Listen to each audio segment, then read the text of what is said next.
warahmatullahi wabarakatuh. Saya Endah Abdillah, salah satu anggota kelompok 1 dari mata kuliah Etika Profesi Keguruan semester 4 lokal PAIA.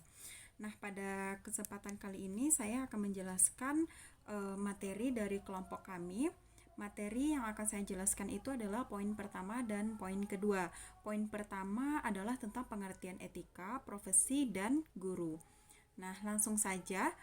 Etika itu dapat didefinisikan sebagai seperangkat undang-undang atau peraturan yang menentukan pada perilaku benar atau salah. Nah, aturan benar perilaku etika itu apabila perilaku kita itu diterima oleh masyarakat. Nah, dan sebaliknya, manakala perilaku kita itu salah dan ditolak oleh masyarakat. Nah, selanjutnya profesi. Profesi ini adalah suatu pekerjaan atau jabatan yang mempunyai keahlian. Artinya, ia tidak bisa dilakukan oleh sembarangan orang yang tidak dilatih dan tidak disiapkan secara khusus untuk melakukan pekerjaan itu. Nah, selanjutnya pengertian guru. Berdasarkan Undang-Undang Nomor 14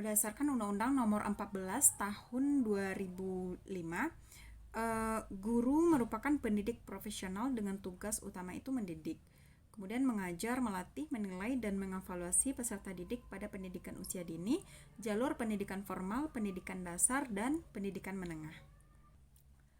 Nah, selanjutnya poin kedua, yaitu tentang ciri-ciri dan syarat dari profesi guru. Nah, berikut beberapa ciri-ciri dari profesi guru. Pertama adalah memiliki bakat, minat, kemudian panggilan jiwa, dan idealisme. Nah, kemudian memiliki komitmen untuk meningkatkan mutu pendidikan, keimanan, ketakwaan, dan akhlak mulia. Kemudian memiliki kualifikasi akademik dan latar belakang pendidikan sesuai dengan bidang tugas, dan lain-lain. Nah, poin selanjutnya adalah syarat-syarat dari profesi. Syarat dari profesi guru itu ada beberapa. Yang pertama adalah jabatan yang melibatkan kegiatan intelektual. Kemudian jabatan yang menggeluti suatu barang tubuh ilmu yang khusus. Semua jabatan mempunyai monopoli pengetahuan yang memisahkan anggota mereka dari orang awam dan memungkinkan mereka mengadakan pengawasan tentang jabatan dan lain-lain. Nah, untuk kejelasan lebih lengkapnya itu bisa rekan-rekan sekalian membacanya pada makalah kami. Sekian dulu dari saya dan akan dilanjutkan oleh rekan-rekan saya. Terima kasih. Assalamualaikum warahmatullahi wabarakatuh. Baiklah, bismillahirrahmanirrahim. Assalamualaikum warahmatullahi wabarakatuh. Di sini saya akan melanjutkan penjelasan dari saudari Endah Abdillah, yang mana saya akan menjelaskan yaitu poin C yang tentang jenis-jenis etika dan profesi. Yang pertama itu jenis-jenis etika. Jenis-jenis etika itu terbagi menjadi 7. Yang pertama yaitu etik algodonsik, yaitu etika yang membahas dan memfokuskan diri pada ketenangan dan penderitaan. Kemudian etik basines, yaitu etika yang membahas tentang etika dalam perdagangan.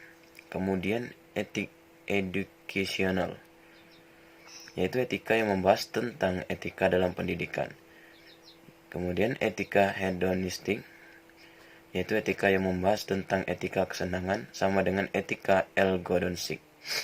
Kemudian etika idealistik, yaitu etika yang membahas tentang etika psikologi dan filsafat. Kemudian etika materialistik, yaitu etika yang membahas tentang etika materialis. Dan kemudian etik epikureans, yaitu etik yang membahas tentang etika kebahagiaan. Kemudian etika ini juga terbagi menjadi 2, yaitu etika umum dan etika khusus. Etika umum adalah etika landasan perilaku yang dijadikan sebagai pedoman umum yang diberlakukan kepada semua unsur dalam masyarakat.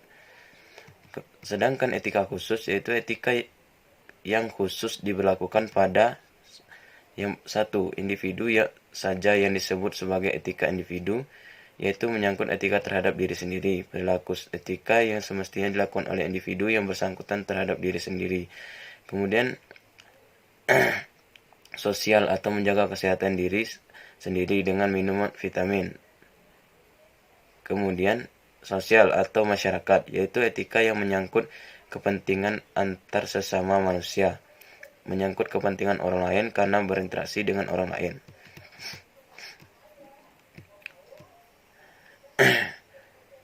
Kemudian ditinjau dari latar belakang filosofis, etika dapat dikelompokkan menjadi 4 kelompok. Yang pertama itu etika deontologi, yaitu etika yang didorong oleh kewajiban untuk berbuat baik dari pihak perilaku. Kemudian etika teologi, yaitu diukur dari apa tujuan dilakukan kegiatan profesi tersebut. Kemudian etika konsekuensialis, yaitu etika dalam perilaku yang dilihat dari konsekuensinya terhadap pihak tertentu sebagai akibat dilakukan suatu kegiatan bisnis. Kemudian etika non-konsekuensialis, yaitu etika yang tidak dilihat konsekuensinya terhadap tindakan yang dilakukannya.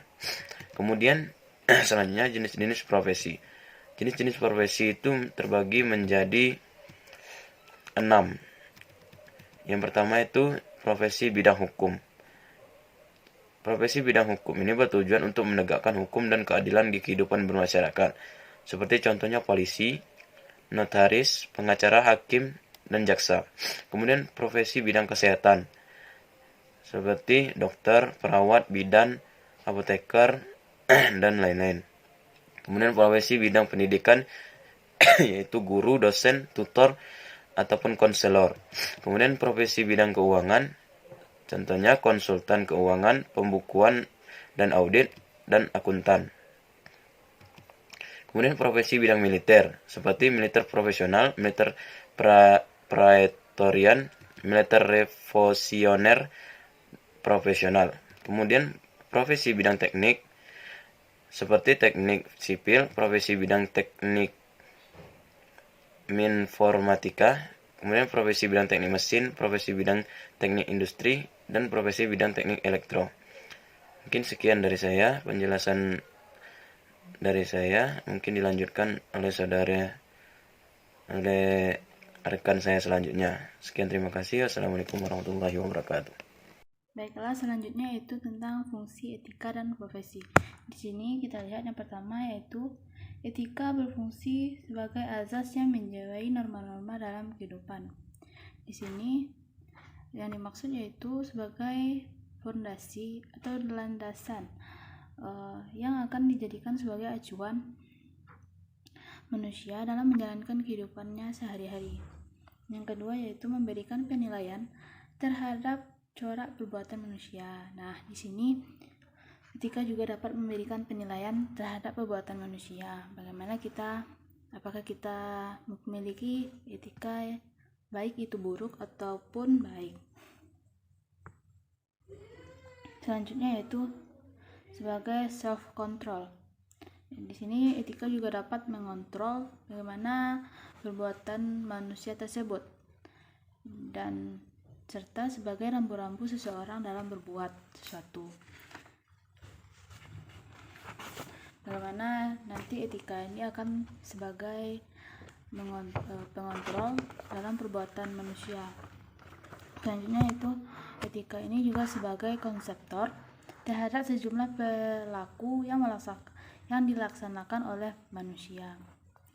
Ya, dimana sebelum seseorang itu melakukan suatu pekerjaan atau perbuatan, di sini kita perlu mengetahui bagaimana etika-etika yang harus dijalankan oleh seorang guru nantinya. Mungkin sekian dari kelompok 1.